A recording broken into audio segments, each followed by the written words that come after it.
వక్రగతిలో ఉన్న శనీశ్వరుడు వక్రం ఉన్నప్పుడు భయంకరంగా కొంచెం స్ట్రాంగ్గా ఉంటాడు, స్ట్రెంగ్త్ ఎక్కువ ఉంటుంది, తను ఫోర్స్గా పనిచేస్తాడు.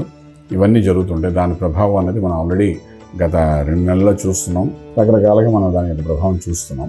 అంటే నవంబర్ 28 నుండి వక్ర త్యాగం అయిపోతుంది శనీశ్వరుడు. అప్పుడు నార్మల్ మోషన్లోకి వస్తారు. నార్మల్ మోషన్లోకి వచ్చి మళ్ళీ ముందుకు ప్రయాణం చేస్తారు. ముందు ప్రయాణం చేయడం అంటే ఇంక నెక్స్ట్ లెవెల్కి వెళ్ళడం అనమాట.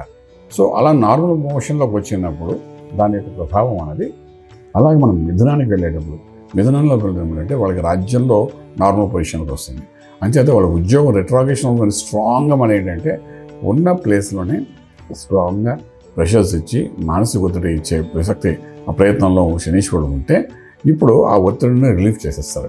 ఎంతలా రిలీఫ్ చేస్తారు అంటే అసలు మనకి ఎందుకు అంత ఆలోచించామా ఉద్యోగంలోని, ఏదైనా వ్యాపారంలో కానీ ఎందులో కానీ ఒక చిన్న ఇష్యూని ఒకసారి భూతద్దాల్లో చూసినట్టు చూసి దాన్ని పెద్ద ప్రెషర్గా తీసుకుని మీ హయ్యర్ అఫీషియల్స్ మీరు ప్రెషర్స్ ఇవ్వడము, తర్వాత చిన్న మిస్టేక్ ఉంటుంది కానీ దానికి పెనాల్టీ కట్టడము, పెనాల్టీ కట్టి మనమేమో ముందుకు వెళ్ళడము, లేదంటే చిన్న మిస్టేక్ వల్ల వ్యాపారంలోనే పెద్ద మాట పడి మనం దానికి వీలైతే నేను ఇచ్చుకుంటాను మీరు ఎందుకు కంగారు పడతారని అలాగంటాం. దీని అన్నిటికీ ఒక రిలీఫ్ ఇస్తుంది అన్నమాట రాజ్యంలో. ఎందుకంటే రెట్రోగ్రేషన్ నార్మల్గా వచ్చేసరికి ఏంటంటే మళ్ళీ మీ రాజ్యాన్ని కన్సిస్టెంట్గా కంటిన్యూస్గా ఏదో ఒక ఆదాయం ఇవ్వడానికి ప్రయత్నం చేస్తాడు మనకు మిథున రాశి వారికి.